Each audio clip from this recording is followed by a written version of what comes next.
bénissons, Seigneur. Nous voulons dire combien tu es bon pour nous. David peut dire, mon âme bénit l'Éternel et n'oublie aucun de ses bienfaits. Moyo wangu sifu Bwana na usisahau matendo yake makubwa. Pendant une minute, je voudrais que tu te souviennes de tout ce que Dieu est en train de faire dans ta vie. Pendant 2 minutes, simplement, tu es en train de dire à Dieu, Seigneur, je voudrais simplement être reconnaissant pour ce que tu as déjà fait. Contemple ce que Dieu vient de faire pendant ce programme. Ne regarde pas ce qu'il n'a pas fait parce que ça, il va le faire, mais dis-lui simplement merci. Élève ta voix et parle à Dieu. Angalia yale ambayo Bwana ameyatenda.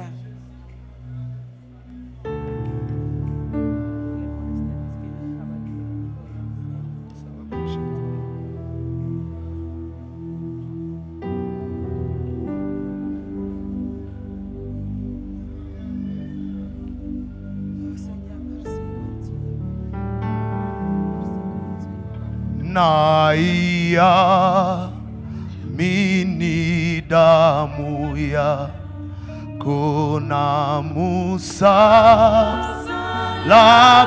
wako Yesu Mwokozi wangu wa pekee, napata yote naiamini.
Très fort le Seigneur. Pendant que tu m'aides à accueillir la personne à côté de toi, dites-lui bienvenue dans la présence de Dieu. Dites-lui bienvenue dans la présence de Dieu. Alléluia. Amen. Combien sont là depuis le début? Wangapi wamekuwa kwenye mkutano Wow, tangia est-ce qu'on peut ilianza? acclamer le Seigneur pour Je, cette force qu'il tunaweza nous donne? kushangilia Bwana kwa uwepo wenyu? Combien seront là jusqu'à la fin? Wangapi watakuwa hapo mpaka mwisho? Acclamons le Seigneur. Tumshangilie encore. Bwana. Nous allons lire deux textes, Tutakuwa na cet usomi après-midi. mbili, en fait 3. tutakuwa tatu. Le premier, nous sommes dans 1 Timothée chapitre 4, le verset 15, Timotheo wa kwanza sura 4 mstari wa verset- 15, avec lequel nous avons commencé hier. usomi ambao tulikuwa nao jana. Je vais conduire cette lecture au nom de Jésus. 1 Timothée chapitre 4, le verset 15, la Bible dit « Occupe-toi de ces choses, donne-toi tout entier à elles, afin que tes progrès soient évidents pour tous. » Amen.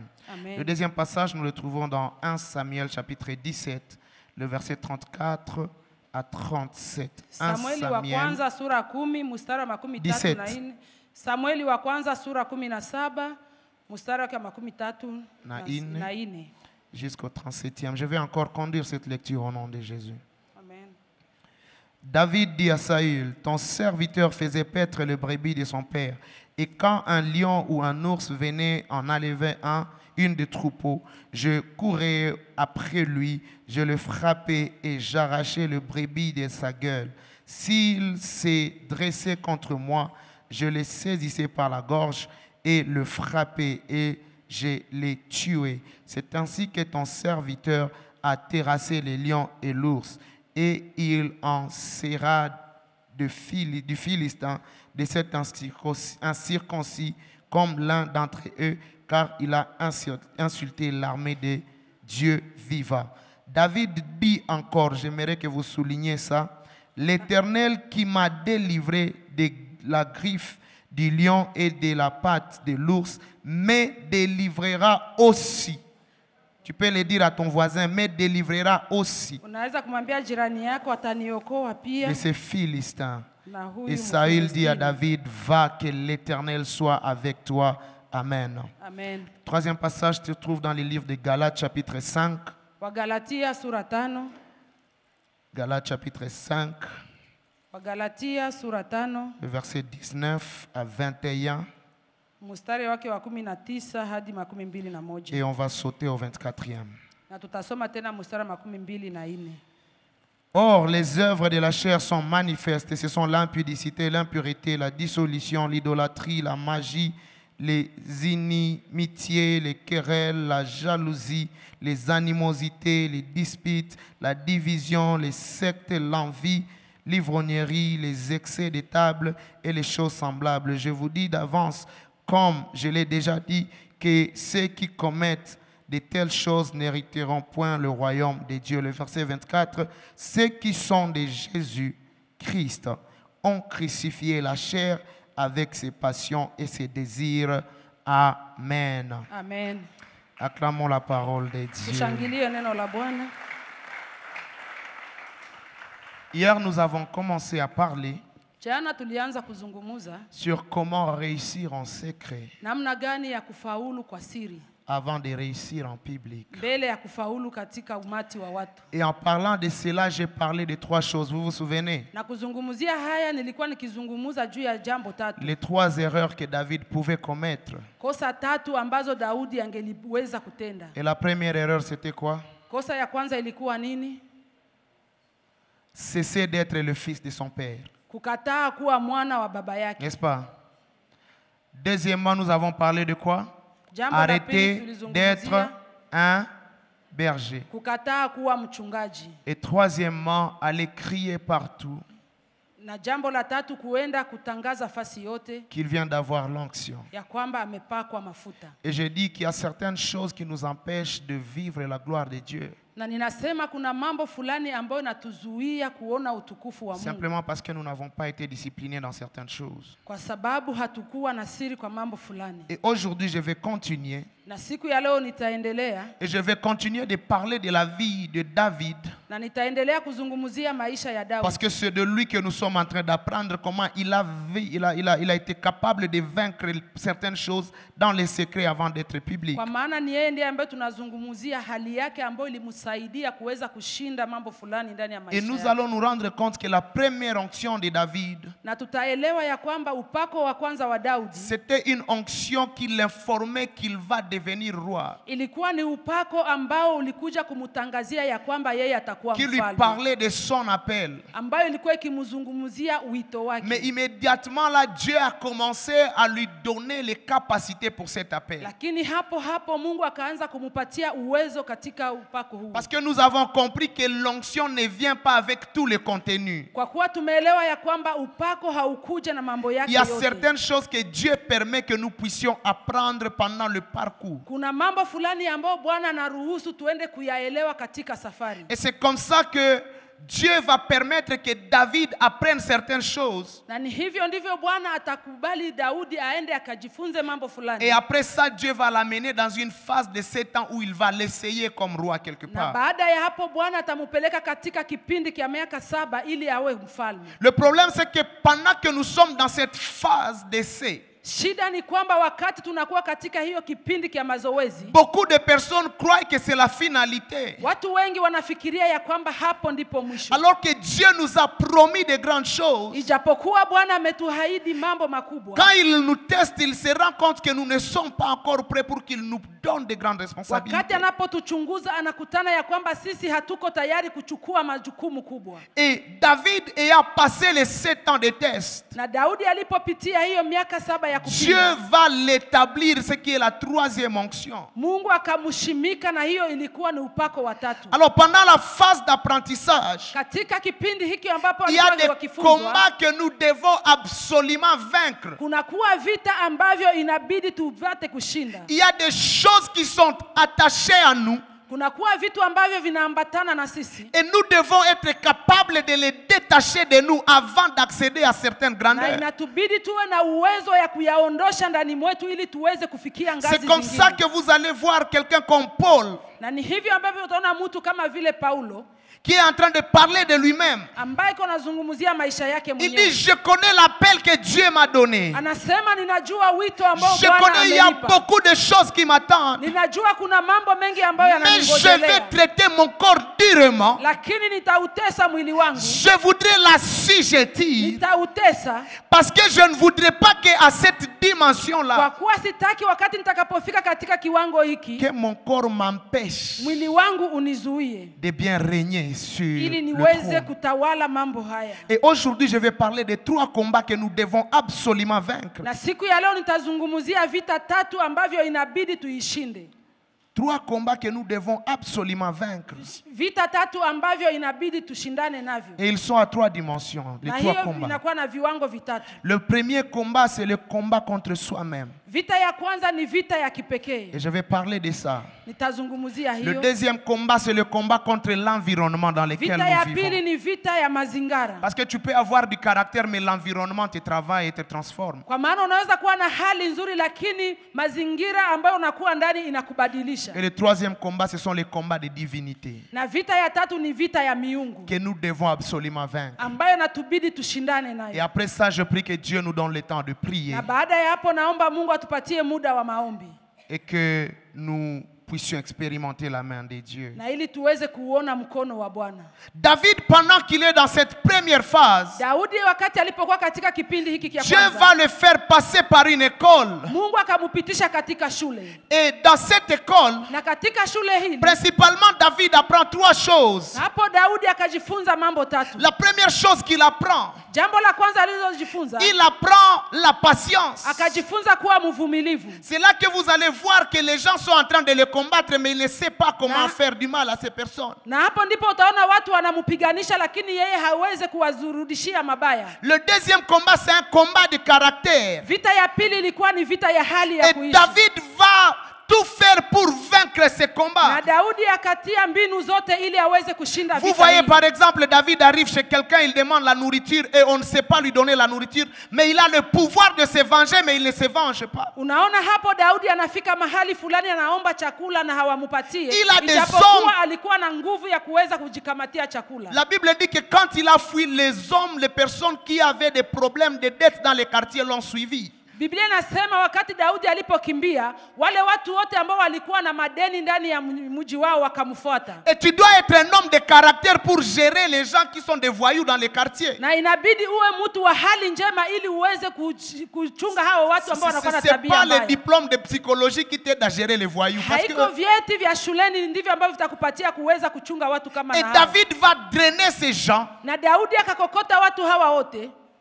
Et il va les gérer pendant tout ce temps. Na akawachunga katika miaka hiyo yote. Et la troisième leçon qu'il a appris, c'était le respect du sacré. Na jambo la tatu alilojifunza ilikuwa ni kuheshimu vitu ambavyo vimetakasika. Il va arriver là où le roi est assis, il est en train de se reposer. Akafika hapo mahali mfalme anapumzika. Il a la possibilité de les tuer. Anakuwa na uwezo wa kumuua. Mais la Bible dit qu'il est arrivé, il a juste coupé les pans de sa robe. Akafika hapo akakata kwenye nguo yake. Et la Bible dit que son cœur commençait à faire quoi? Na Biblia inasema moyo wake ukaanza kudunda. Mais nous avons développé un christianisme ya mangweba. Vous connaissez les ngweba, les sisi tumekuwa tunakuwa na Ukristo wa ku où nous faisons du mal mais nous n'avons même pas un cœur qui bat. Ambapo tunatenda mabaya na hatuna moyo ambao unagonga. Où nous pouvons développer une église où les gens s'entretuent entre eux mais ils ne se dérangent pas. Ambapo tunaweza kuwa na kanisa mahali ambapo watu wanauana na hawasumbulishi. Où nous avons la possibilité de détruire la vie même des hommes de Dieu sans avoir peur de ce que Dieu va faire. Tunakuwa na uwezo wa kubomoa maisha ya watumishi wa Bwana lakini moyo wetu haushtuke. Et avec ça nous pouvons même venir devant la chair et commencer à pleurer, commencer à crier et demander à Dieu de m'élever. Il y a des choses que Dieu ne peut pas permettre. Na pamoja na hayo tunakuja madhabahuni tunamwambia Bwana uniinue. Kuna mambo ambayo Bwana hawezi akajibu. C'est pourquoi aujourd'hui nous allons prier pour notre caractère. Ndio maana siku ya leo tutaombea hali yetu ya kuishi. Il y a des gens qui sont tellement élevés mais qui n'ont pas eu qui ne sont pas passés par cette école de caractère. Kuna watu wengi ambao wameinuliwa tayari lakini hawakupita kwenye shule hii ya kutengeneza hali ya kuishi. Tu trouves un papa grand. Na ni hapo utakutana baba ambaye anakuwa mkubwa. C'est pas à dire qu'il manque la nourriture chez lui à la maison. Si kwamba anakosa chakula nyumbani kwake. Il peut même être un ministre. Anaweza kuwa hata waziri. Mais il arrive au lieu de deuil quand la nourriture passe, c'est comme si s'il ne mange pas il va mourir de faim. Anaanza pigania chakula. Anapofika mahali ya kilio wakati wanatia chakula naye anapigania. Vous avez déjà vu des gens comme ça? Umekwisha kuona watu kama na hao? Un papa à la maison qui commence à se battre avec les enfants sur la viande. Baba nyumbani ambaye anaanza kupigana na watoto kwa ajili ya nyama. Chani ulipatia watoto nyama akabambi mimi ukanipa ya kidogo. Pourquoi tu as donné aux enfants des gros morceaux? Mais ce sont tes enfants. Ni watoto wako. Il y a des niveaux où nous arrivons mais le caractère nous trahit. Kuna kwa mahali ambapo tunafikia lakini hali yetu ya kuishi inaacha. Il y a des niveaux où nous arrivons et l'indiscipline nous détruit. Kuna kwa mahali ambapo tunafika lakini kukosa adabu inatushusha. C'est pourquoi Dieu avant de nous amener à ce niveau, ndio maana Mungu mahali anapotupeleka katika kiwango hiki, il se rassure qu'il a d'abord travaillé notre caractère. Anahakikisha ya kwamba ametumika hali yetu ya kuishi. Et si tu n'arrives pas à comprendre la leçon, na kama haufikie kusikia shule hili, tu vas apprendre quand Dieu lui-même va te frapper. Utaelewa wakati Mungu mwenyewe atakapokupiga. Et ce n'est pas toujours bon quand c'est Dieu qui le fait. Na haiko vizuri wakati Bwana ndiye anayatenda. Parlons du premier combat. Tuzungumzie vita ya kwanza. Le combat contre soi-même. Vita ya kipekee. Le combat contre moi-même. Vita ya kibinafsi. Sema le combat contre moi-même. Sema vita ya kibinafsi. C'est parmi les grands combats dont nous ne sommes pas conscients. Hiyo ni moja ya vita kubwa ambayo dhamiri yetu haichukue. Et la plupart d'entre nous chrétiens, nous avons développé des langages qui justifient que nous ne voulons pas nous adresser à ces combats-là. Na wengi miongoni mwetu wanakuwa na maneno ambayo naleta visababu ambavyo vinawaonesha ya kwamba hawezi kuingia katika vita hii. Certains vont dire tulizaliwa katu.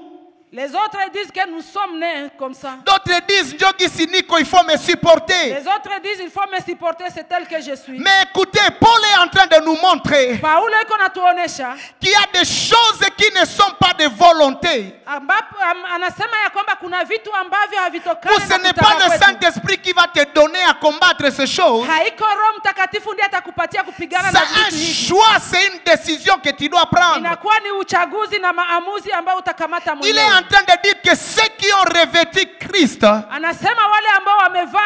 ils ont crucifié leur corps. Ils ont crucifié leur chair. La crucifixion Crucifixion, ce n'est pas les autres qui t'amènent pour être crucifié. Kusulubishwa haiko wengine ndio ambao watakuleta C'est un ili choix usulubishwe. que tu t'amènes toi-même à la croix. Lakini ni mpango ambao mwenyewe unajipeleka Et Jésus msalabani. a dit, Na Yesu akasema, celui qui veut me suivre, yule ambaye anataka qu'il kunifuata porte sa propre achukue croix. msalaba wake Parce mwenyewe. que la croix de Jésus va te sauver. Kwa kuwa msalaba wa Yesu Mais utakuokoa. ta propre croix va crucifier les choses en toi qui ne sont pas compatibles avec la croix de Lakini Jésus. msalaba wako mwenyewe utasulubisha mambo ambayo yanakuwa ndani mwako. Nous avons accepté de suivre Jésus. Tumekubali kumfuata Yesu. Mais le problème, nous avons refusé de prendre notre propre Lakini croix. shida ni kwamba tumekataa kuchukua msalaba wetu Écoutez wenyewe. ceci. Sikiliza hivi. À la croix, on n'est pas en train de rire. Msalabani hauko Oh unacheka. non, je suis en train d'être crucifié, je suis Hivi, content. Ona niko nasulubiwa, niko na furaha. Jésus étant sur la croix, il a crié. Yesu alipokuwa msalabani Et alilalamika. pendant que nous crucifions notre corps, Na on wakati- doit crier. Na wakati tunaposulubisha mwili wetu inabidi tutoe sauti. Pendant que nous décidons certaines choses sur notre caractère, nous devons crier. Wakati tunakubali kuacha mambo fulani ndani ya hali yetu ya kuishi inabidi tutoe sauti. Je me souviens de quelqu'un qui disait, Ninakumbuka mtu mmoja ambaye alikuwa akisema, par rapport à l'amour, alikuwa akisema kulingana na mapenzi. il dit, l'amour c'est un sentiment Anasema kupenda inakuwa ni hisia. où tu sens des choses. Hisia ambayo inakuacha unasikia vitu. Mais vous savez, quand vous lisez 1 Corinthiens chapitre 13, Unaposoma Wakorintho wa kwanza sura 13, vous vous rendez compte que l'amour n'est pas une décision, n'est pas un sentiment. unaona ya kwamba upendo haiko hisia. Il dit l'amour est patient. Nasema upendo inavumilia. Imagine-toi que tu dois patienter quelqu'un qui revient ivre chaque jour à 2h du matin. Fikiria ya kwamba wakati utakapokuwa ukimvumilia mtu ambaye anakuja kila Oh siku non, amelewa saa 8 ya usiku. je sens que j'ai patiente. Najisikia navumilia. Eh? On dit que l'amour pardonne tout. Nasema upendo unasamehe Tu ne yote. vas pas pardonner pendant que tu es... En tout cas, je pardonne. Des fois, on pardonne pendant qu'on pleure. Mara nyingi unasamehe ukilia. Et on se rend compte que ce n'est pas un sentiment où on sent. Na unaelewa ya kwamba haiko hisia ambayo C'est unajisikia. un choix que tu décides de Inakuwa ni faire. uchaguzi ambao unakamata. Alléluia. Amen. C'est un choix. Ni uchaguzi. Et Paul est en train de Na dire, Paulo iko anasema, il y a des choses que je dois d'abord crucifier à kuna moi. vitu ambavyo inabidi nisulubishe Parce ndani que yangu. je connais le bien que je dois Kwa faire. maana ninajua mema ambayo Mais je napaswa me kutenda. retrouve que mon corps m'envoie faire des Lakini choses que je n'aime ninakutana pas. mwili wangu unanisukuma katika À un mabaya. moment, je dois décider Kwa wakati fulani inanibidi de nikamate maamuzi refuser l'œuvre de la ya chair, kukataa kazi za mwili de le crucifier jusqu'à ce que ça meure. na kuzisulubisha hadi zitakapokufa.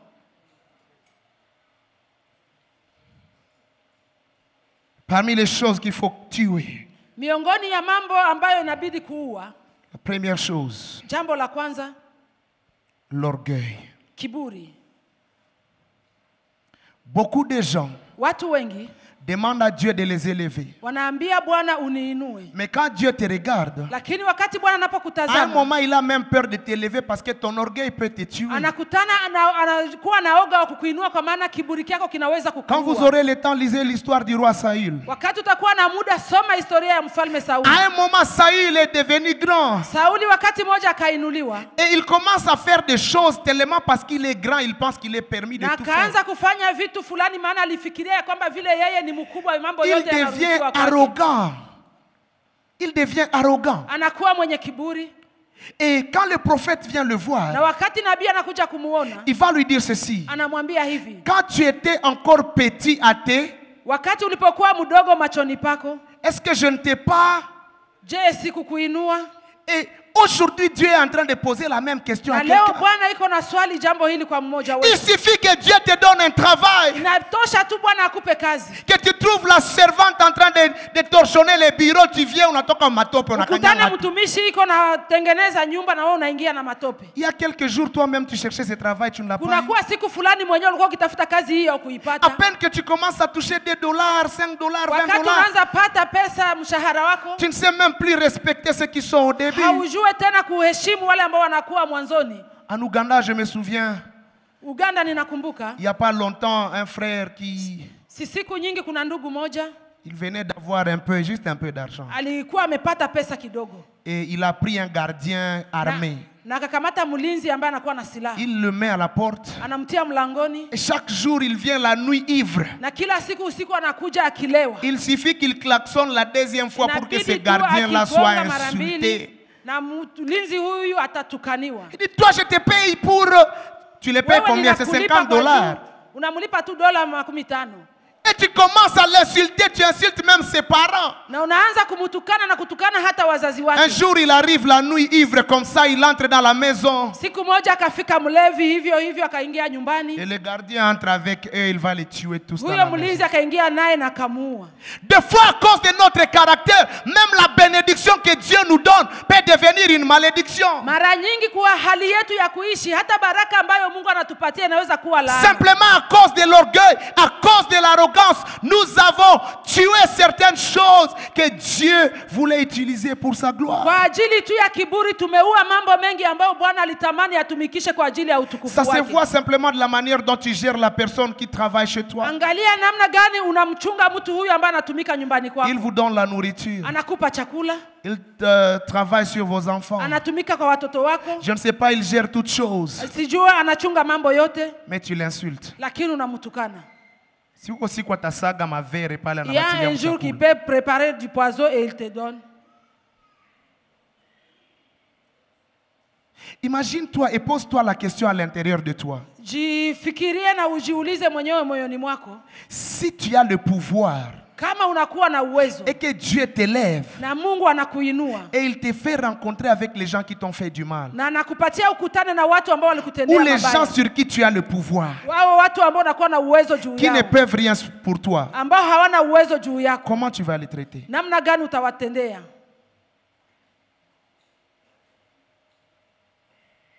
Est-ce qu'on s'entend? Je, tunaelewana? Je communique? Tunatelewana? Vous êtes très mou aujourd'hui. Tunakuwa baridi leo. Il y a un problème. Kunakuwa shida. Ça va? Je, mambo yanaendeka Je vizuri? peux continuer?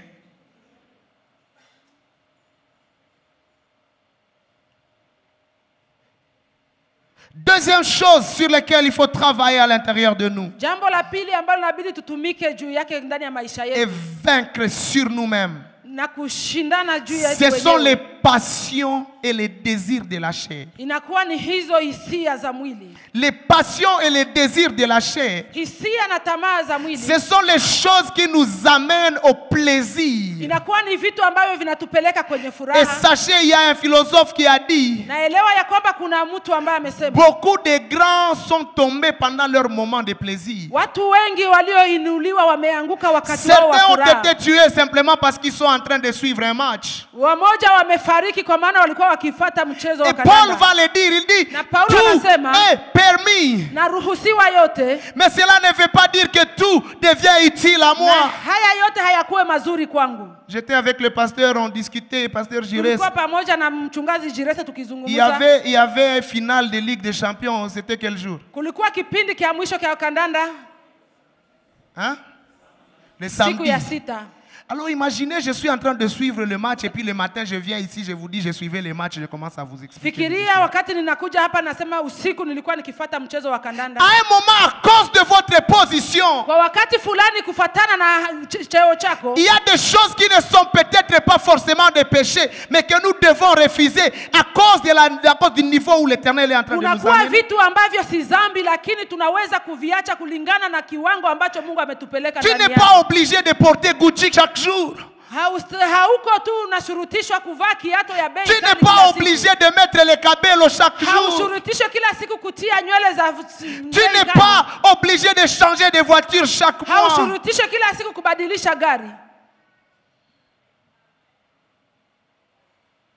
Il dit quand tu seras capable de crucifier cela. Nasema wakati utakuwa na uwezo wa kusulubisha hiyo mwili. Ça veut dire que tu as été prêt. Hapo utakuwa tayari À recevoir de la part de Dieu la grandeur. kupokea mbele ya Bwana ukubwa. Vous allez voir des personnes dans certains pays. Utaona watu fulani ndani ya nchi fulani. Il a été élevé ministre. Ameinuliwa kuwa waziri. Mais pendant qu'il est ministre, on va l'attraper et le mettre en prison pour viol Na sur mineur. utakutana wakati ameinuliwa wanaenda mkutana amebaka. Qu'est-ce qui se passe dans sa tête? Nini ambayo napitikana ndani ya kichwa Ce chake? n'est pas en fait qu'il est grand. Sio kwamba yeye anakuwa Il a mkubwa. reçu la faveur d'être grand sans avoir été Alipata grand dans sa kibali ya tête. kuwa mkubwa lakini ndani ya kichwa chake Il n'a hajakuwa pas eu le mkubwa. temps de travailler son caractère. Hakupata muda wa kutumika juu ya C'est hali yake pourquoi ya tu vas kuishi. voir les grands en train de manger avec les porcs. Ndio maana utaenda kuona wakubwa wakikula pamoja na nguruwe. Alléluia. Amen.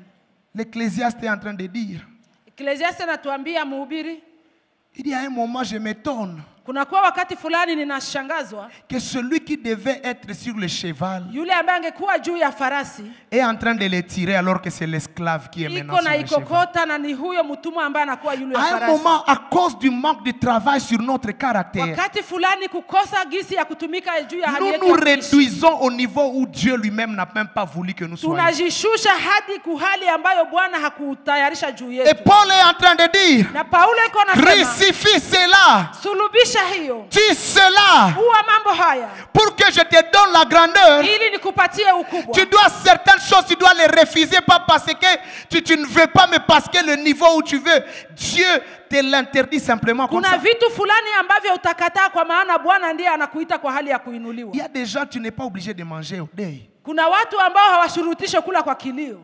Haiko juu ya masifa, à un moment, Ce n'est pas par plaisir, mais il faut garder dignité. il doit garder sa dignité. Alléluia. Amen. Bon, je ne parlais pas de ça.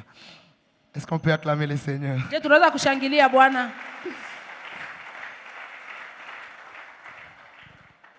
En soi aussi, il y a quelque chose. Ndani yetu Qu'il tena faut kuna travailler. vitu fulani ambavyo inatubidi tutumike juu yake. Travailler l'incrédulité. Kutumika juu ya kutokuamini. Travailler l'incrédulité. Kutumika juu ya kutokuamini. Des fois, Dieu a eu à faire des choses dans notre vie. Mara nyingi Bwana ametenda mambo katika maisha yetu. Mais quand nous sommes en face de problèmes, Lakini wakati tunapokuwa mbele ya à cause de shida, l'incrédulité, on kwa ajili panique. ya kutokuamini, Tu ne sais pas le Dieu qui a fait hier, il est capable de faire encore haujui aujourd'hui. ya kwamba Mungu aliyetenda jana anakuwa na uwezo Et wa je suis kutenda venu tena leo. parler à l'église. Na nimekuja kuambia kanisa, Dieu ne nous montrera toujours pas de signes. Mungu hata tuonesha kila siku alama. J'ai vu des bien-aimés dans le Seigneur qui disent, j'attends que Dieu me montre un signe. Nimeona wapendwa katika Bwana ambao wanasema ninangoja Bwana J'aime la anionyeshe Bible alama. parce que Dieu Ninapenda utilise Daudi. toujours Kwa kuwa Bwana anatumikisha kila mara les expériences passées. mambo ambayo umeipitia jana, N'est-ce pas?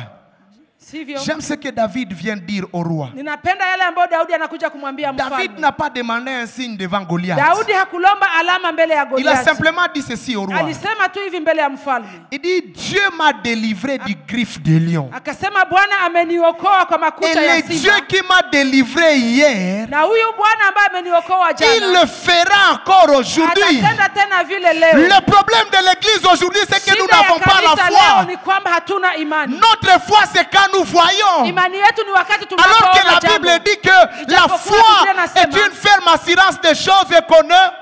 Imani inakuwa ni hiyo hakikisho ya vitu ambavyo hatuvioni. Pourquoi tu exiges des signes à Dieu? Kwa nini unamwomba Bwana akupe alama? Tu penses qu'il est obligé de te donner des signes? Unafikiria yeye anashurutisha kukupa alama? À un moment, tu vas retarder les choses simplement parce que tu dis Mungu Kwa hayasema. wakati fulani utachelewesha mambo kwa maana unasema Bwana hajasema. Atanyamaza jusqu'à ce que Il tu va se mettes ta taire foi en jusqu'à ce jeu. que tu vas croire à toi-même. Dites Amen. Sema amina. Ah. À un moment, il s'était. Kwa wakati fulani Bwana Il ananyamaza. attend que tu exerces ta foi. Anangoja utumikishe imani Il yako. attend que tu le précèdes. Anangoja umutangulie. Des fois, il ne faut même pas le lui dire. Mara nyingi hawezi hata Il kumwambia. faut aller et puis lui, il suivra. Inakubidi uende kisha C'est naye comme ça que akufuate. devant Goliath, Na ni hivyo mbele Dieu ya n'avait Goliathi. pas de choix que de lui donner la victoire. Bwana hakuwa na chaguo Parce lingine kuliko qu'avec kumpatia l'expérience ushindi. passée, Kwa maana le kupitia mambo Dieu qui a aliyoyapitia jana, fait, il fera Mungu encore. aliyetenda atatenda tena. Des fois, Dieu c'était parce qu'il veut Mara nyingi Bwana ananyamaza kwa maana anataka que tu accroisses ton niveau de foi. upandishe kiwango yako ya imani. Mais aujourd'hui, nous sommes devenus très incrédules. Leo tumekuwa wasioamini. Alléluia. Amen. Suivant. Ya kufuatia, C'est que Dieu voudrait aussi que nous puissions guérir de nos blessures intérieures au Bwana- niveau personnel. Anapenda tuponye vidonda vyetu vya ndani wenyewe. C'est un choix de guérir des blessures Hiyo intérieures. ni uchaguzi kuviponya vidonda C'est vyako une vya ndani. décision, je ne vais pas le dire, le frère Josué en a parlé. Inakuwa ni maamuzi, sitarudilia maana ndugu Joshua À un ameyazungumzia. moment, il faut être conscient qu'on est blessé. Kwa wakati fulani nakubidi uwe na dhamiri ya kwamba Mais le fait qu'on umeumia. soit blessé ne doit pas nous ramener et nous garder en Na arrière. kwa kuwa umeumia haiko sababu ya kurudi nyuma. À un moment, c'est de dire, c'est vrai, j'ai eu ces problèmes. Kwa wakati fulani ni kukubali Mais nimepata maintenant, shida il faut que hii. je passe à autre Lakini chose. kesho inabidi nipitie lengo Dieu est en lingine. train de dire à quelqu'un, Bwana iko namwambia tu as mtu, longtemps demeuré sur cette montagne. umekawia siku nyingi katika Les mlima huu. blessures, laissez-les. Vidonda uviache. Lui-même, Dieu va s'en Yeye occuper. Bwana À un atavishughulikia. moment, il faut prendre un pas et Kwa wakati fulani avancer. nakubidi ukate hatua na C'est là uendelee. que Joseph va regarder ses frères. Kama Yusufu angeangalia ndugu zake, Il va dire, angeweza kusema, vous avez voulu me faire du mal. mulitamani kunitendea mabaya, Mais lakini Dieu l'a changé en bon. Mungu Il ameibadilisha. faut à un moment être capable de voir le plan de Dieu même derrière nos blessures. Inabidi kukuwa na wakati fulani ya kuangalia mpango wa Mungu ndani ya maisha Les yako. blessures ne seront pas toujours les mauvaises choses. Vidonda havitakuwa tu vibaya kila siku. À un moment, il y a des blessures qui nous bénissent. Kuna wakati fulani vidonda vya ndani inakuwa ni baraka Et je kwetu. prie que cette blessure que tu es en train de tenir fort comme ça devienne une Na bénédiction pour ninaomba toi. hiyo vidonda ambavyo unashikilia sana iwe baraka Mais kwako. tu dois prendre la décision d'avancer. Lakini itakubidi ukamate majukumu ya Rester kusogea mbele. là-bas ne va pas changer la situation. Kubakia huko haitabadilisha hali yako. Alléluia. Amen. Et parmi les choses qui ont aussi aidé David à évoluer, Na mojawapo wa mambo ambayo ilimsaidia Daudi kuendelea qui est la mbele chose suivante, inakuwa ni jambo hili: connaître et vaincre les combats de nos hérédités. kujua na kushindana na vita Ya kizazi. vya kizazi.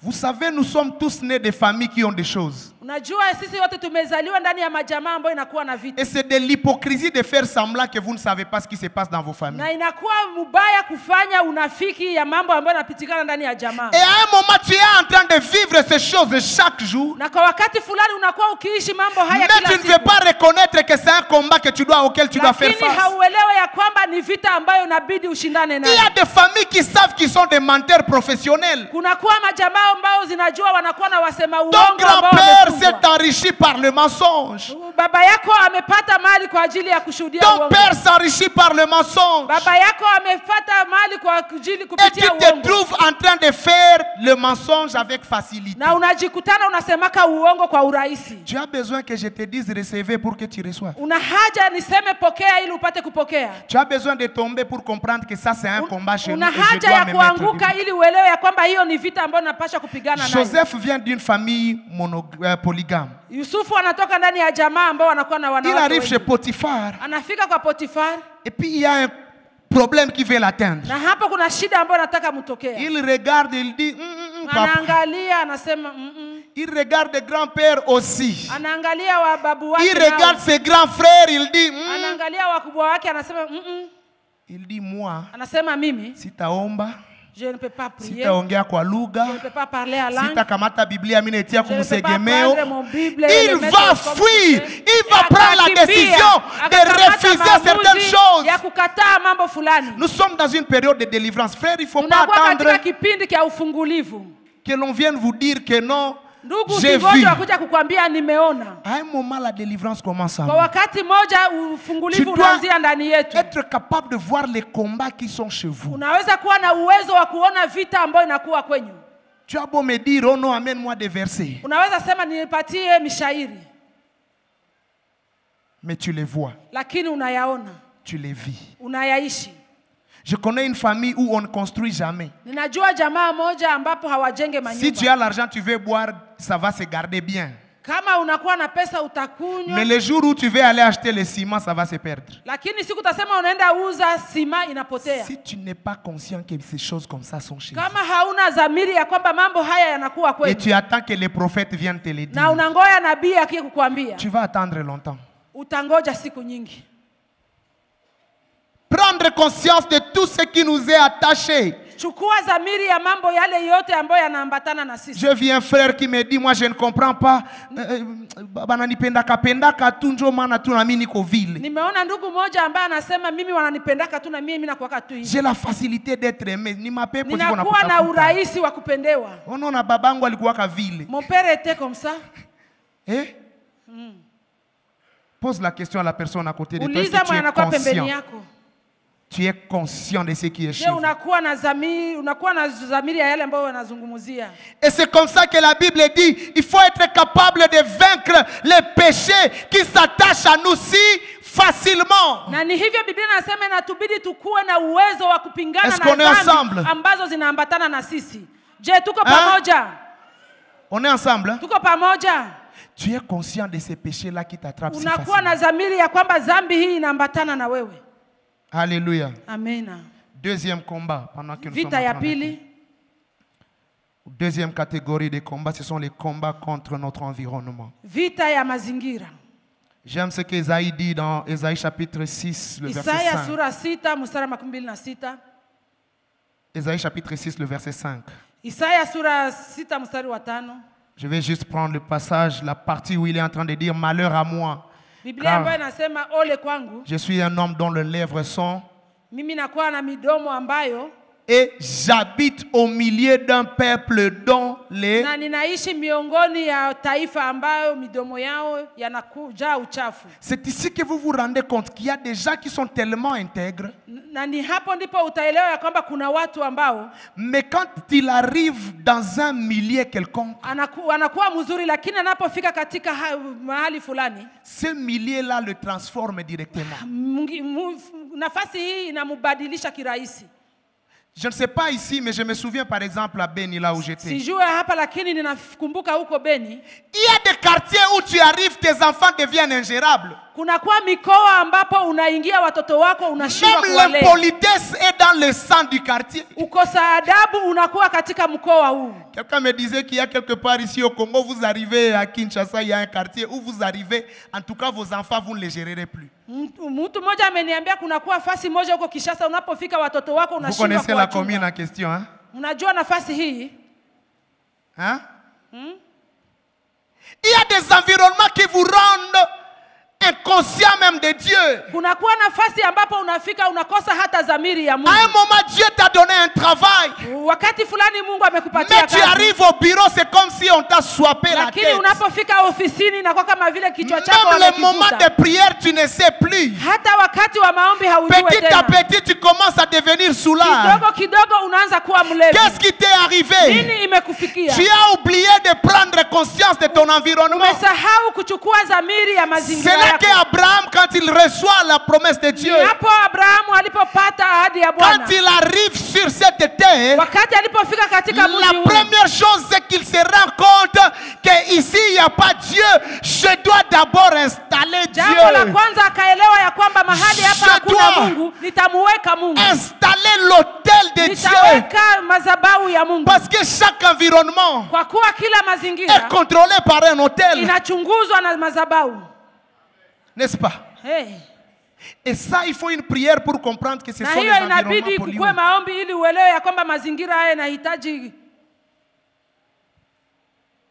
Abraham apprend à précéder les principautés. Il comprend que cet environnement a la capacité de me détruire.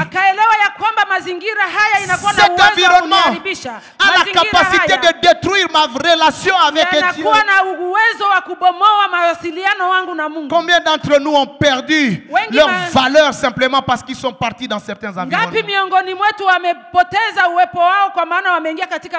Et je suis en train de dire à l'église, tu veux vivre une vie de qualité avec Dieu. Commence à être capable de contrôler ton environnement.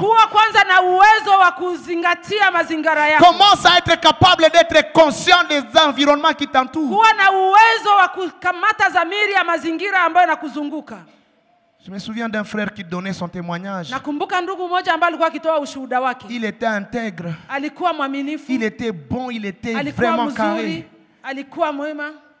Mais à un moment, il a eu un peu d'argent, il a décidé d'entrer dans une maison quelque part. Kwa wakati mmoja akapata pesa na akaamua kupanga nyumba mahali fulani. Mais il vous dit le jour où il se rend conscient de tout ce qu'il a subi dans cette maison-là. Lakini anasema wakati alipoona mambo ambayo anaishi ndani ya nyumba hii. Il avait déjà plus de 35 copines.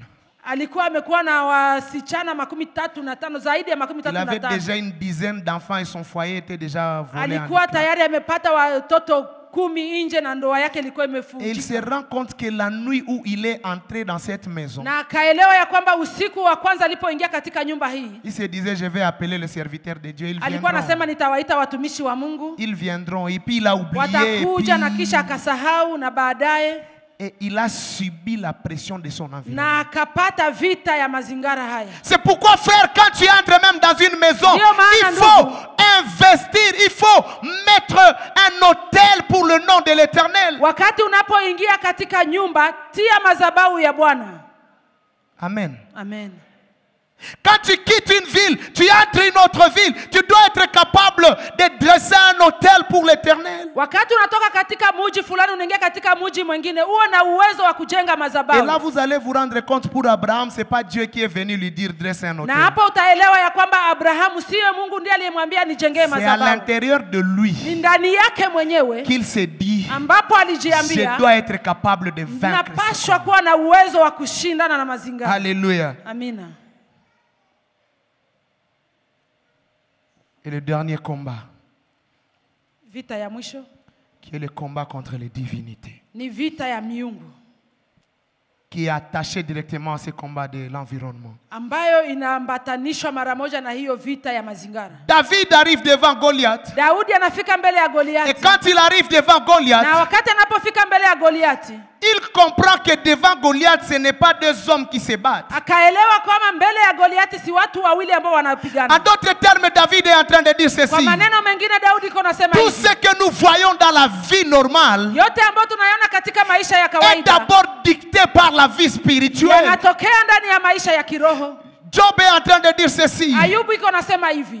Le jour où il était né, hiyo siku alipozaliwa, il souhaiterait que ce jour-là soit maudit par ceux qui maudissent le jour. Angetamani siku hiyo ilaaniwe kwa wale ambao wanalaani siku. Parce qu'il comprend que ce que le jour subit, kwa maana anaelewa ile ambayo siku il y a quelqu'un qui a travaillé là en bas pour le faire subir. ili yapate kutokea. Et David, quand il arrive devant Goliath, Daudi anapofika mbele ya Goliathi, il comprend que si je suis capable de vaincre les dieux de ces Goliaths, anaelewa ya kwamba nikiwa na uwezo wa kushindana na je serai capable de vaincre Goliath. Ndakuwa na uwezo wa kumshinda Et c'est comme ça que je suis en train de dire à l'église. Hivyo niko naambia kanisa. Arrêtons d'avoir des conflits inutiles avec les gens. Kuwa na vita vya kiovyo na Quand tu as un problème avec quelqu'un, wakati unakuwa na vita na sois fulani, capable d'abord de vaincre le Dieu de cette personne. uwe kwanza na uwezo wa kushindana na miungu ya huyo Et mtu. c'est à ce moment-là que tu comprends qu'il y a des gens avec qui on ne se bat jamais. Hapo ndipo utaelewa ya kwamba kuna watu ambao Tu ubidi veux te kupigana battre nao. avec lui, il a un Dieu fort que toi. Unataka kupigana naye, anakuwa na Mungu mkubwa kuliko wako. Ce que nous vivons sur le plan naturel Yale ambayo tunayaishi kwa hali ya kawaida est dicté par une chose qui est surnaturelle. yanasukumwa na mambo ambayo yanakuwa sio ya Et kawaida. David se donne la conscience Na Daudi anachukua que dhamiri chaque fois quand il arrive quelque ya part, kwamba kila wakati anapofika avant de mahali se fulani, présenter lui, mbele ajioneshe il yeye, présente la puissance de son anaonesha Dieu. kwanza uwezo wa Et là, Mungu il va wake. dire à Goliath, Na hapo anamwambia Goliati, mon Dieu Mungu wangu va me donner la victoire. atanipatia ushindi. Mais nous commençons par notre intelligence. Oh Lakini non, sisi j'ai fait tunaanza na akili l'IEC, yetu. Mimi nilisoma kwenye chuo j'ai un kikuu, diplôme. ninakuwa na cheti, Et c'est quand les diplômes échouent na wakati cheti hiyo nashindwa, que tu commences à venir montrer ton Dieu. ndio unaanza kuja kuonesha Mungu wako. Tu échoueras toujours. Utashindwa tu. C'est là que tu comprends que ce n'est ni par la force, Ni hapa ndipo utaelewa sio kwa ce n'est ni nguvu, par la puissance, sio kwa uwezo, mais c'est par qui? lakini ni kwa. Si tu n'es pas capable de commencer à vaincre les divinités à l'intérieur ici, Kama hauna uwezo wa kuanza na miungu ndani ya kichwa yako, tu risqueras d'avoir beaucoup de problèmes en public. Unaweza kuwa na shida nyingi miongoni mwa watu. Jésus, avant d'aller sur terrain, Yesu mbele aende uwanjani, pour aller en finir avec le diable, ili aende kumalizana na shetani, il a commencé par l'essayer au désert. alianza kwanza kumshinda huko Et kwenye quand il jangwa. a fini avec lui au Na désert, wakati aliposhindana naye huko kwenye il a été jangwa, vainqueur de lui au désert. alimshinda huko kwenye Et jangwa. là, il va venir, Na hapo akakuja, il va chasser les démons. akafukuza mapepo. Et des fois, il arrive quelque part, Na mara nyingi anafika mahali sans qu'il ne fulani, parle, les démons eux-mêmes font quoi? hata kama hajasema mapepo zenyewe zinatoweka. Même pour chasser les démons, on n'est pas obligé de perdre notre voix. Kwa kufukuza mapepo hatuna haja ya kupoteza À un sauti moment, nous yetu. devons être conscients que nous devons être capables de chercher Dieu longtemps. Kwa wakati fulani inabidi tuwe na dhamiri ya kwamba inatubidi tutafute Être Bwana siku rempli nyingi. de lui. Kujazwa na Mungu. Et c'est là que Paul est en train de Na dire, hapo ndipo Paulo yuko ceux qui anasema, sont revêtus de Christ. wale ambao wamevikwa Kristo. Et c'est parmi les grands combats que nous devons avoir en tant Hiyo qu'enfants de ni Dieu. vita kubwa ambayo tunaweza kuwa na watoto wa Avoir Mungu. la conscience qu'à chaque minute, Kuwa na dhamiri kila à wakati. chaque seconde, Kwa kila muda. nous devons nous revêtir de Christ. Inabidi tuvikwe Kristo. Et quand nous nous revêtons de Christ, Na wakati tumevikwa Kristo, wow. Paul dit, Paulo anasema, ce n'est plus moi qui vis, haiko tena mimi c'est Christ ninayeishi, qui vit en lakini moi. ni Kristo ndiye Même anaishi les ndani choses yangu. qui étaient impossibles Hata pour vitu moi ambavyo vilikuwa vigumu deviennent kwangu, possibles. vinakuwa rahisi. Il dit, il n'y a aucune chose Hapo hakuna que kitu Dieu kingine n'a pas fait au travers de moi. ambacho Mungu Parce hakutenda qu'il était kupitia mimi. conscient et rempli de Christ. Kwa maana alikuwa amechukua dhamiri, yeye amejaa Kristo. Le problème avec notre génération, c'est que nous sommes Shida na trop, kizazi chetu kia leo, trop remplis de nous. sisi tumejijalisha wenyewe. Trop remplis de nos capacités. Tumejijalisha uwezo wetu Trop wenyewe. remplis de ce que nous avons. Tumejijalisha yale ambayo tunakuwa À nayo. peine que tu commences à rouler dans une voiture, Hapo hapo tu unaanza tembea katika tu gari, penses que tout le monde d'autre n'est pas intelligent. unafikiria ya kwamba watu wengine wote hawana akili, N'est-ce pas? sivyo? Tu dis, ces jeunes-là, je ne comprends pas. Hiyo vijana wa siku ya leo siwaelewe. Il y a des gens qui sont plus intelligents que toi, mais ils n'ont Kuna pas ce watu que tu ambao as. wanakuwa na akili kuliko wewe. Le problème, c'est de comprendre quand Dieu te donne cette grâce. Shida ni kuelewa tu ya kwamba Bwana amekupatia neema. Mais est-ce que hii. nous comprenons la grâce? Je, tunaelewa neema? Est-ce que nous comprenons la grâce? Je, tunaelewa neema? Est-ce que nous comprenons le travail que Christ a fait en nous? Je, tunaelewa kazi ambayo Bwana amefanya juu yetu? Alors que je suis en train de conclure, je voudrais te dire Wakati ceci. niko namaliza natamani nikwambie hivi. La première chose que tu dois noter, Jambo la kwanza ambalo utakubidi uandike c'est que le changement sur notre corps, ni kwamba mabadiliko ndani ya mwili wetu, le changement sur le moi, mabadiliko juu ya utu wetu. ce n'est pas le Saint-Esprit qui viendra le faire en toi. Haiko Roho Mtakatifu ndiye atakuja Mais kutenda ça ndani sera yako. un choix, une décision que tu Lakini dois itakuwa ni prendre maamuzi na uchaguzi ambao utapokea. volontairement. Wewe mwenyewe. Dites à ton voisin, tu dois prendre cette décision Ambia jirani volontairement. yako utakamata maamuzi haya kibinafsi. Deuxièmement, Jambo la pili, quand Dieu t'élève wakati Bwana anakuinua et que tu ne veux pas travailler sur toi-même, kama hautaki kutumika juu yako mwenyewe, les choses qui sont attachées à toi, vitu ambavyo vinaambatana les nawe, choses qui sont attachées à ta famille, vitu ambavyo vinaambatana na les jamaa yako, choses qui sont attachées à l'environnement vitu ambavyo vinaambatana na mazingara vont yako te rabaisser. vitakushusha. Que tu les veuilles ou pas, tu n'as pas besoin Upende d'un prophète. usipopenda, hauna haja ya nabii. Je n'ai pas besoin de te dire que j'ai vu. Hauna haja ya kusema Ce nikwambie n'est que nimeona. question de temps et tu vas tomber. Itakuwa tu ni muda na utaanguka. Parce que tu n'as pas pris le temps de travailler sur Kwa ça. maana hukukamata muda wa kutumika juu ya mambo haya. Alléluia. Amina. La troisième chose à comprendre, Jambo la tatu la kuelewa c'est que quand tu as la volonté, ni kwamba wakati utakuwa na uhakika mwenyewe, il faut y ajouter l'action. inakubidi utie matendo. Parce que la volonté elle-même ne va pas te faire arriver. Kwa maana uhakikisho wako wenyewe C'est hautakufikisha. là que l'action va changer les choses. Ni hapo ndipo matendo yatabadilisha mambo. Et le Saint-Esprit va t'accompagner quand Na tu auras Roho pris l'action. Mtakatifu atakusindikiza wakati Beaucoup utakapoanza. d'entre nous, nous voulons que ce soit le Saint-Esprit qui précède. Wengi miongoni wetu wanapenda Roho Mtakatifu ndiye Eh, Mungu atangulie. nisaidie hii bongo iishe. Seigneur, aide-moi que ce mensonge se passe de moi. Haitaisha. Haitaisha. Tu dois être capable d'abord d'avoir la Unapaswa volonté. kuwa na uwezo wa kukamata hiyo dhamiri. Alléluia. Est-ce que tu as la volonté? Je, unakuwa na dhamiri?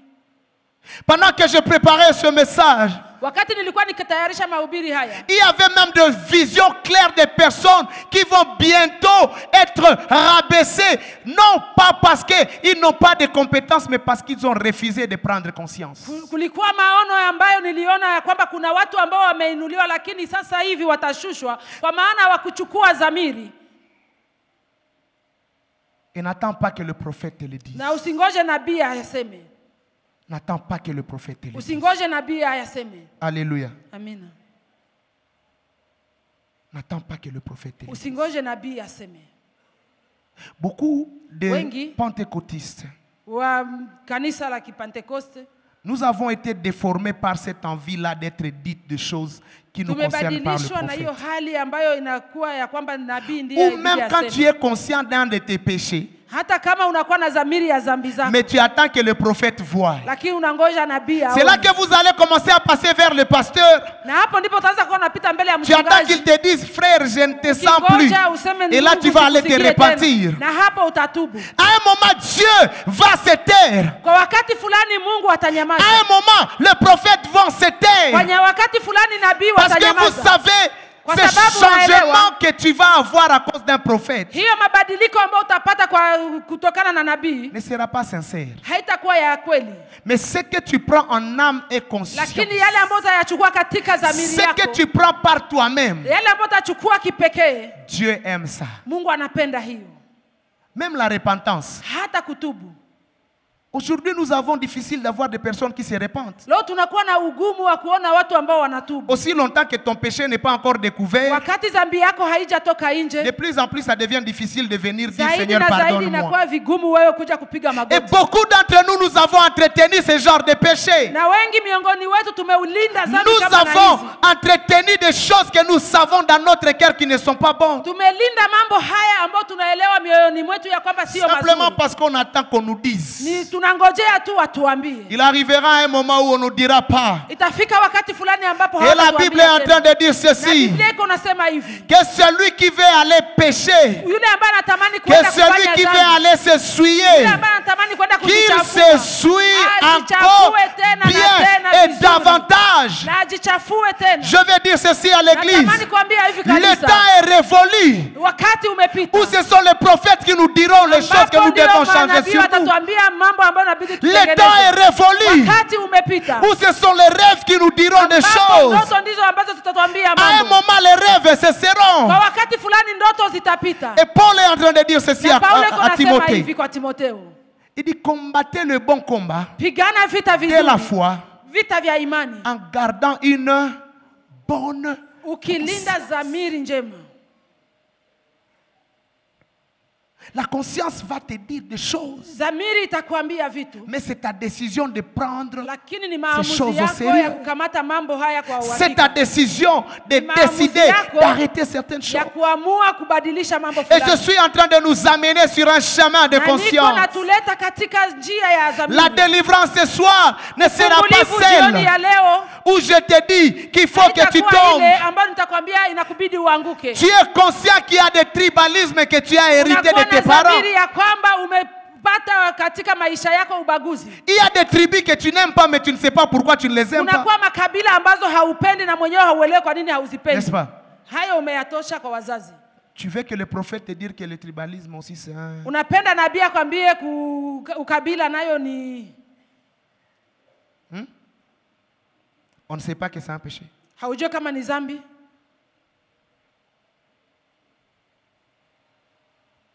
La délivrance ce soir, Ufungulivu jioni ya leo elle va dépendre de ta conscience. itatokana na dhamiri yako. Elle va dépendre Itatokana de ta volonté de grandir na uwezo wako wa kutamani kukomaa et de vouloir na kutamani représenter Dieu sans qu'il n'y ait la police derrière toi. kumwakilisha Mungu na hakuna polisi nyuma Et yako. nous devons aider l'Église Na inabidi tusaidie à kanisa vivre une vie chrétienne kuishi maisha ya qui Ukristo n'a pas besoin de la police ambayo derrière nous. haina haja ya mtu À kutufuatia rechercher la nyuma. grandeur de Dieu Kutafuta ukubwa wa Mungu sans avoir besoin de la police derrière bila nous. kutafuta mtu ambaye anatufuatia nyuma.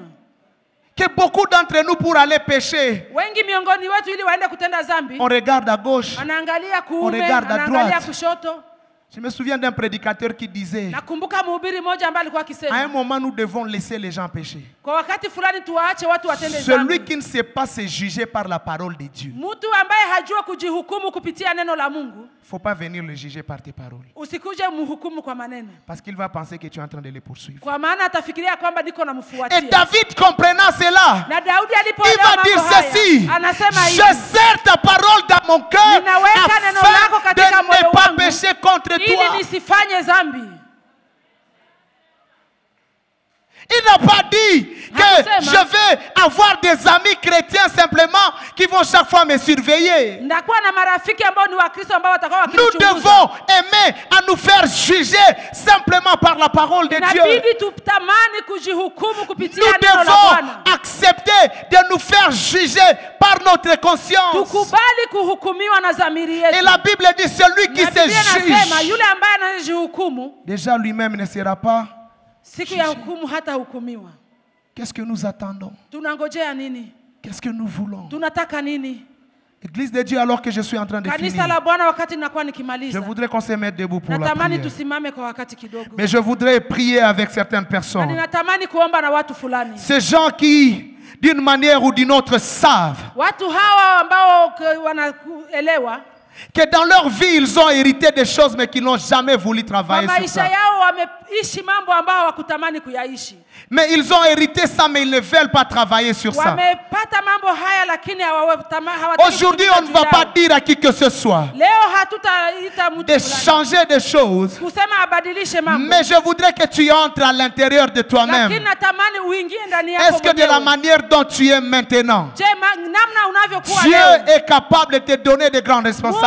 anakuwa na uwezo wa kupatia majukumu Est-ce makubwa. que Dieu n'aura pas peur Je, Bwana hatakuwa na oga qu'à un moment les choses de chez vous vont te rattraper et tu vas ya tomber? kwamba kwa wakati fulani mambo ya huko kwenyu yatakukamata na Est-ce qu'il kukushusha n'aura chini? pas peur Je, hata que les ogopa problèmes de ton caractère vont ya te kwamba rattraper? shida ya hali yako itakuchukua na kukurudisha chini. Beaucoup dans la période d'essai, Wengi katika kipindi cha kupimwa ils ont échoué les tests de Dieu. walishindwa hiyo mtihani ya Bwana, Mais aujourd'hui, nous allons dire à Dieu, na leo tutamwambia Bwana, donne-moi ta force. nipatie uwezo wako, Sans toi, je ne peux rien. bila wewe Je sitaweza, n'ai pas cette capacité. sina hiyo uwezo, Mais je voudrais que tu m'aides lakini natamani à me rendre unisaidie conscient ili nipate kuwa na de tout ce qui dhamiri se passe dans ma vie ya yale yote ambayo et que yanapatikana je katika sois maisha capable yangu. d'y travailler. Na nipate kuwa na Est-ce que nous uwezo wa pouvons nous kutumika mettre juu debout pour la yake. prière? Je, tunaweza kusimama Je juu voudrais kwa voir tout le maombi. monde debout dans la prière. Natamani nione watu Et wote pendant 2 wima. minutes, tu seras en train de réfléchir Na kwa dakika mbili utakuwa sur les ukifikiria combats de ton caractère que tu juu dois ya travailler, vita ya hali yako sur ambayo les combats à tunapigana nayo. l'intérieur de toi que tu Juu dois ya travailler, vita ndani yako ambayo sur les utapigana combats à nayo. l'intérieur de ton cœur que tu Juu dois ya travailler. vita ndani ya moyo wako ambao utapigana nayo. Pendant que je préparais ce message, Wakati nilikuwa nikitayarisha il mahubiri y avait haya, plusieurs personnes kulikuwa watu wengi qui devaient rentrer vers Dieu ambao ilibidi et warudi dire, kwa Bwana Seigneur, na pardonne-moi. kuambia Bwana unisamehe. J'ai négligé les messages que tu m'as Nilikuwa donnés. nikikataa ujumbe ambao ulinipatia. J'ai négligé de travailler sur les choses que tu m'as Nilikuwa demandé de faire. nikizarau kutumika juu ya mambo ambayo uliniambia. Pendant que la chorale nous conduit, je voudrais que tu commences à parler à Wakati Dieu. kwaya natuongoza na natamani ufikirie mambo Commence à haya. parler à Dieu. Anza zungumuza na Mungu. Commence à parler à Dieu. Anza zungumuza na Mungu. Commence à parler à Dieu. Anza zungumuza na Mungu. Commence à parler à Dieu. Anza zungumuza na Rentre Mungu. même dans les faiblesses que tu as toujours. Rudi hata katika hiyo madhaifu À un ambayo moment, nous unakuwa nayo devons sasa. arriver à pleurer même sur nos faiblesses. Wakati fulani inabidi tulie juu ya maudhaifu À un yetu. moment, nous devons être capables de pleurer sur les choses Wakati fulani inabidi tuwe utayari kulia juu ya que nous mambo n'avons pas eu la volonté de changer en ambayo nous. hatukutamani kuibadilisha. Tu sais que tu es rattrapé par certains péchés Unajua ya facilement, kwamba kunakuwa dhambi fulani ambazo zinakuangusha mais tu chini. n'as pas eu la volonté d'y Na travailler. haukupata uwezo wa kutumika juu Tu yake. n'as pas eu la volonté d'y travailler. Haukupata uwezo wa kutumika Nous juu avons yake. assez de temps pour la prière. Tunakuwa na muda mwingi Je juu ya voudrais que maombi. quelqu'un monte déjà dans la Natamani prière. mtu mmoja Je apande voudrais ndani que ya quelqu'un maombi. commence à pleurer devant Natamani Dieu. mtu mmoja aanze kulia mbele ya Bwana. Tu n'as pas besoin que je te dise. Hauna haja nikwambie. Tu n'as pas besoin d'une prophétie. Hauna haja ya unabii. Ce péché-là que tu dis que c'est ça mon infirmité. Hiyo dhambi ambayo nasema hiyo ndio shida yangu. Aujourd'hui, tu vas dire à Dieu, je voudrais Leo utaambia Bwana y natamani travailler. kutumika juu yake. Parce que certains de ces péchés Kwa maana moja ya dhambi risqueront de se transmettre dans tes enfants. zinaweza kukuletesha aibu mbele ya Si watoto. tu ne veux pas y travailler aujourd'hui, Kama hupendi kuitumika juu yake le mensonge que tu es en train d'entretenir, hiyo uongo ambao uko unasema